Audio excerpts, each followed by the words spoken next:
A seguir, IIGD Irajá. Irmãos, eu me impressiono.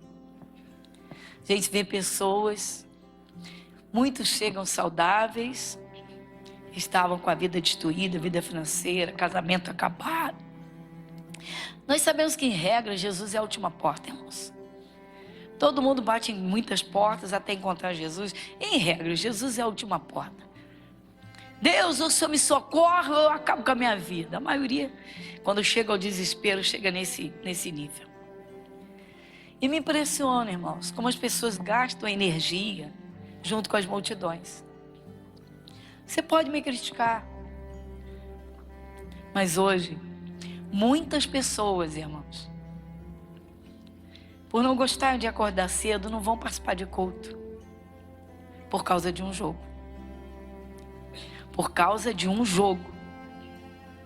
Pastora, a senhora não entende, é porque a senhora é mulher, a senhora não entende isso. Pastora, é Copa do Mundo, pastora.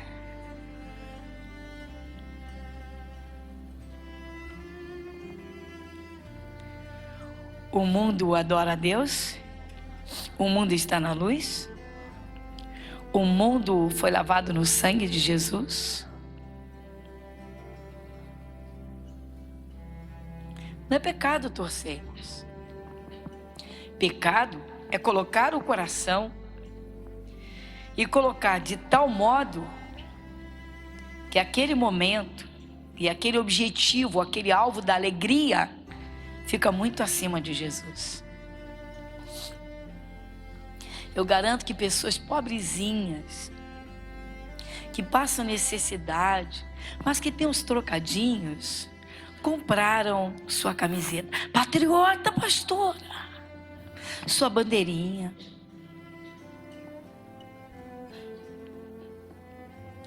Mas muitos desses não aceitam o dízimo.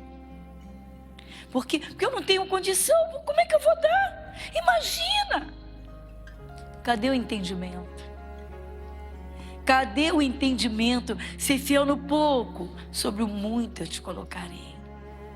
Ou seja, pouquinho, começa com esse pouquinho. As pessoas não entendem o milagre da multiplicação.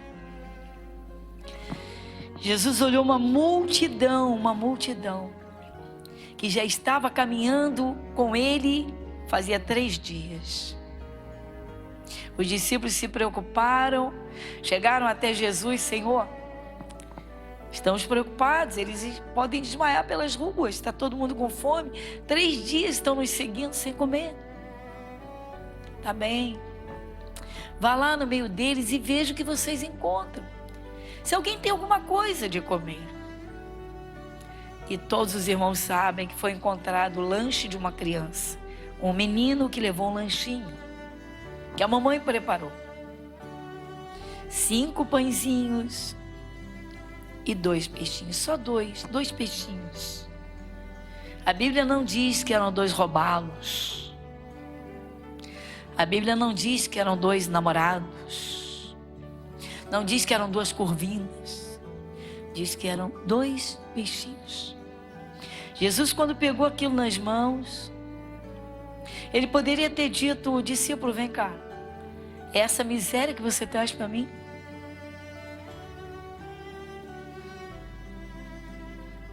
Enquanto o cristão, irmãos, não se esforçar para entender os mistérios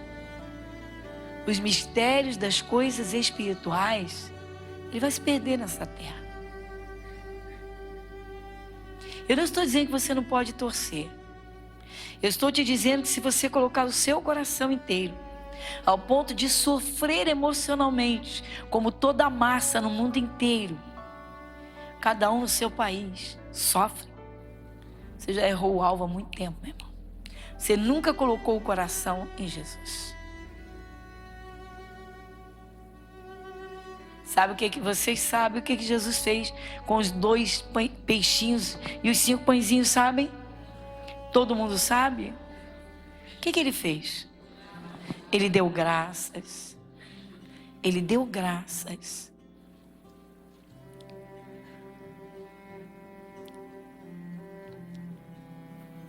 Certamente o Senhor Jesus dava graças com toda a sinceridade do seu coração. Às vezes o cristão até tenta imitar Jesus. Mas o Espírito Santo, irmãos, ele conhece o coração. Não adianta imitar Jesus por uma regra religiosa, porque eu vi na Bíblia, eu vou fazer. Porque Deus examina o coração. Muita gente se perde, irmãos.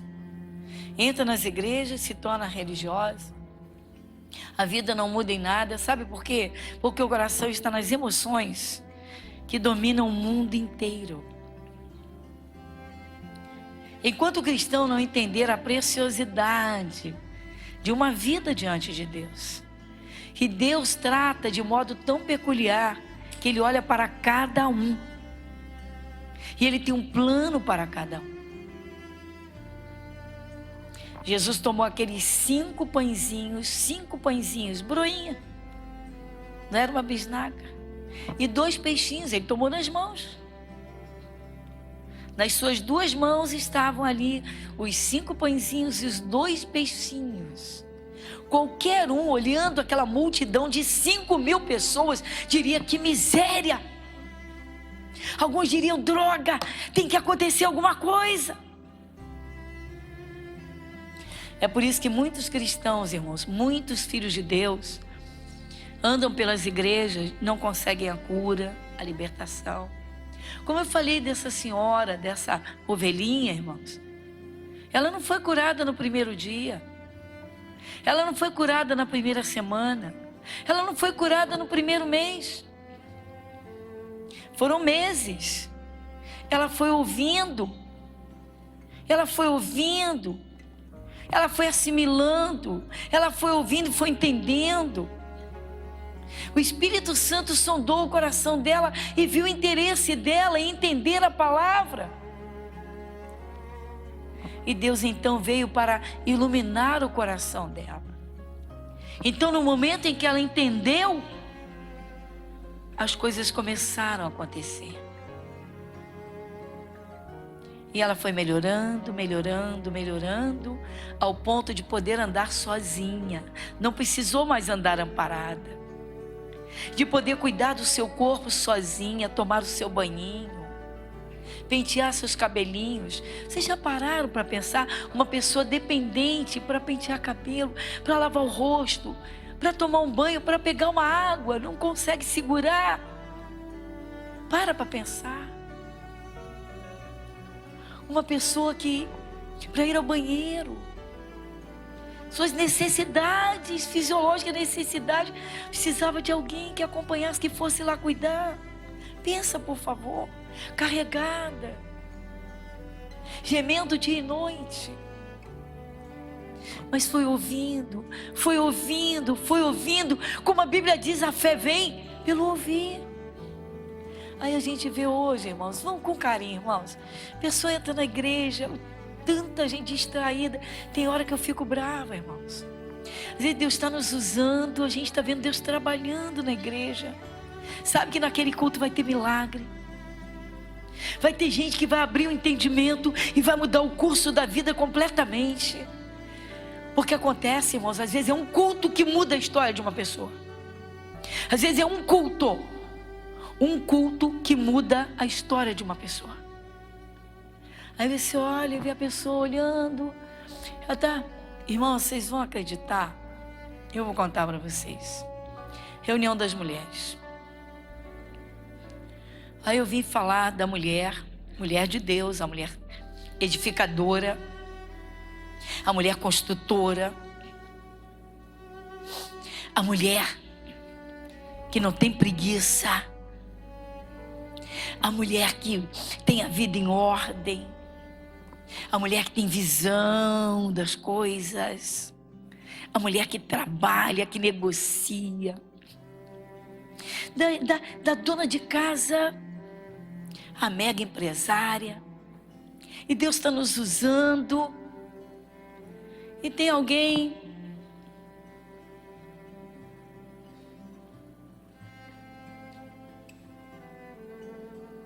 e olha para os obreiros E aquilo me incomodando. Eu falei, gente, escuta o que a palavra está dizendo. Isso aqui é a sabedoria de Deus para a mulher. Isso aqui é para posicionar mulheres, para fazer você uma mulher sábia, para fazer de você uma esposa abençoada, uma mãe que vai ver a recompensa do seu trabalho com seus filhos, da sua luta. Você está sendo exemplo para os seus filhos, você é a escola deles.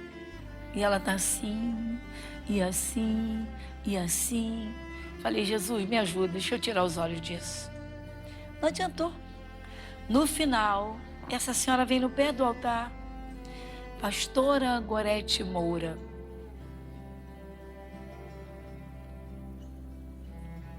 Pois não. É a primeira vez que eu venho, fui trazida pelas minhas amigas. Mas eu quero falar em particular porque é uma coisinha que compete à senhora. Falei, senhora, olha só, eu estou aqui, como a senhora está vendo, tem outras pessoas aqui que precisam, querem falar comigo. Então, por favor, pode falar. Não vai ser bom para a senhora, porque ali no painel, se a senhora observar, tem uma palavra que não existe. É mesmo, senhora? Tem uma palavra que... A primeira frase ali, o primeiro versículo aqui, diz, ora, ninguém subiu ao céu, senão o que desceu do céu, o Filho do Homem que está no céu. Só que se você observar ali, depois do que, o D saiu sem o pezinho, sem a varetinha. Observa ali. Ou foi um erro de digitação, ou foi uma falha da impressora. A empresa que fez, a impressora não imprimiu o palitinho do D. Vocês acreditam que ela me chamou a atenção serissimamente e disse 3 vezes, essa palavra não existe, a senhora precisa ver isso.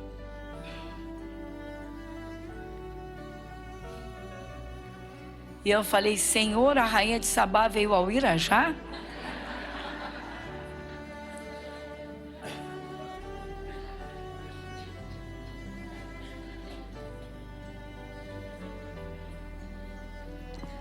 Irmãos, pasmem, pasmem, pasmem. A rainha de Sabá esteve no Irajá. E numa reunião de mulheres.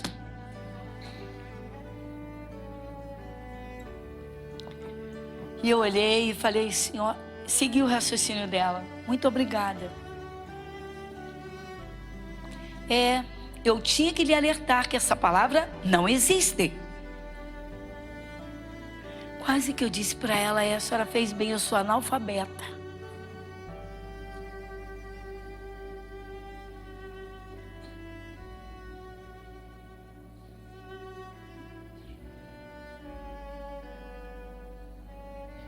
Eu não preciso vomitar que eu sentei num banco de universidade. O que eu preciso é ouvir Deus. O que eu preciso é de Jesus. Sabe por quê? Porque sem Ele eu não respiro. Sem Ele eu não respiro.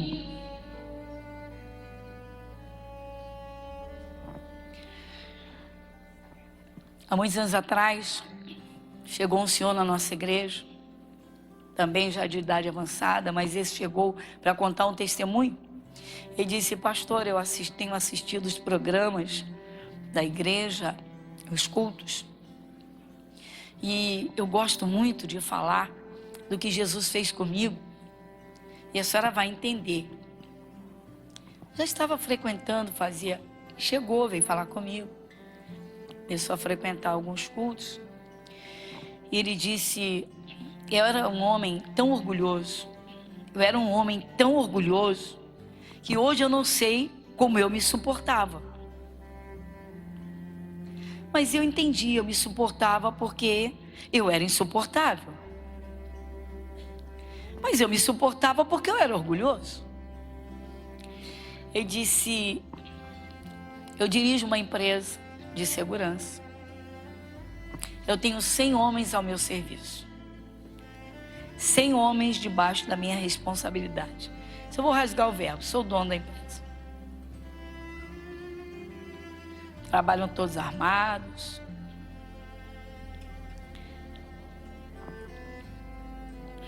Ou melhor, quase todos, um grupo. Bom, mas vamos lá. Vamos deixar essa parte técnica dele. Vamos ao ponto central. Pastora, eu odiava crente. Eu odiava evangélico.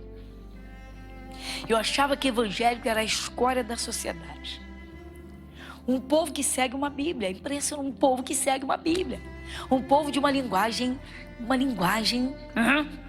Aleluia, aleluia. Se eu não suportava isso. Se essa linguagem me dava ojeriza. Eu ficava nervoso.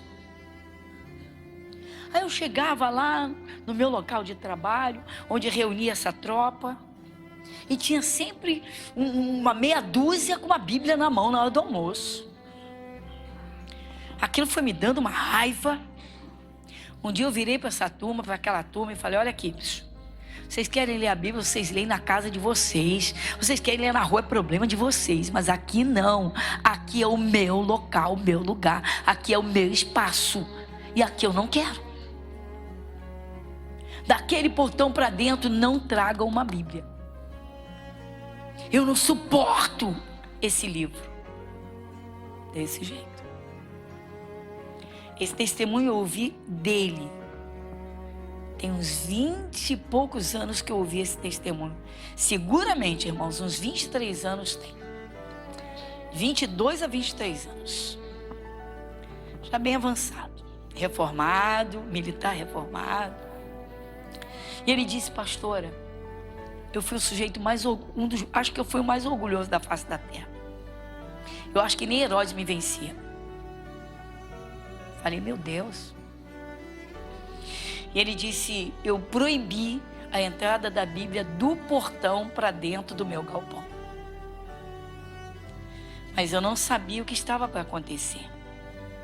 Ele disse: como Deus sabe arrebentar com orgulho.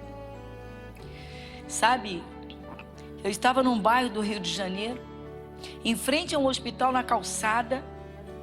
Estacionei meu carro, fui resolver uma situação, uma questão burocrática minha, fui para documental. Estou eu na calçada, de repente vejo tudo escuro, uma dor no peito para cair. Não vi mais nada. Quando eu acordei, estava dentro daquele hospital, mas muito mal. E o médico disse: olha, sinto muito, mas a sua chance de vida é de 20%. Vou lhe dar 20, de 100, 20. Que, doutor? O senhor sofreu um infarto. Não sabemos como, não foi como o senhor está aí. Aí, se o senhor tem algum conhecimento da área médica? Não, sou militar reformado, mexo com armas de fogo. Ele disse: então eu vou lhe explicar com detalhes. Vou fazer o seguinte, eu vou usar uma linguagem comum, popular, para o senhor entender. O seu coração sofreu uma descarga elétrica. E o seu coração está todo chamuscado. Vasos, veias, está tudo queimado. O senhor só tem 20% dele funcionando. O senhor pode imaginar? O senhor pode fechar os olhos agora, na minha frente. E ele disse: naquela hora, eu pensei: Deus me ajuda.